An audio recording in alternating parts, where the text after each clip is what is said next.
মাটুনটি কোম্পানির দুইজন মানুষের উদ্দেশ্য ভিডিওটা। একজন হইলাম আমরা কাকা বাংলাদেশি, আর একজন ডান্ডুত কাম করেন বাংলাদেশি লোক। দুজনের উদ্দেশ্য ভিডিওটা কিতা ভিডিও করি, আর ভিডিও নিয়ে দেখাইলেও তারা তো জীবনে চিন্ত না, কেন তারা দুজন দুই লাইনে কাজ করে। আর তারা সোলার প্যানেলের কি বুঝবো, তারা বুঝার তো এই পর্যন্ত অভিজ্ঞতা হয় নাই। ইখান কয় ফুট, একজনে কইছে সোলার প্যানেল তাকে 3 ফুট বাই 3 ফুট। বিগত 12 বছর তাই মালদ্বীপে আছি। সোলার থাকি লাগাইয়া বিভিন্ন যত বিল্ডিং কনস্ট্রাকশনের লাইনের কাজ আছে এতটুকু কাজ করাইলাম মানুষ দিয়া, এবং নিজেও করলাম। তো আমরা জানি না, তারা জানেন বেশি উৎমাথানোর উদ্দেশ্য, কিন্তু মেইন উদ্দেশ্য এটা না।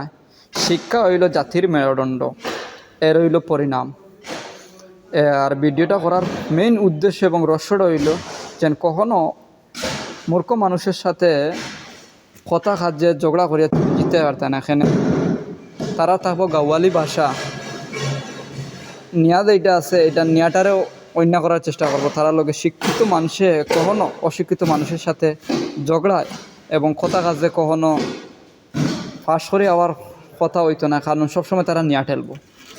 এইলো শুধু এইটা না, ইনো তো 3 পিস রয়েছে লাগানির পরে, আর ওদের কত বেল্ট, এবং ইনো দেখাইন F40 ভিতরে আছে 120 পিস ডাইরেক্ট সরাসরি চায়না থেকে।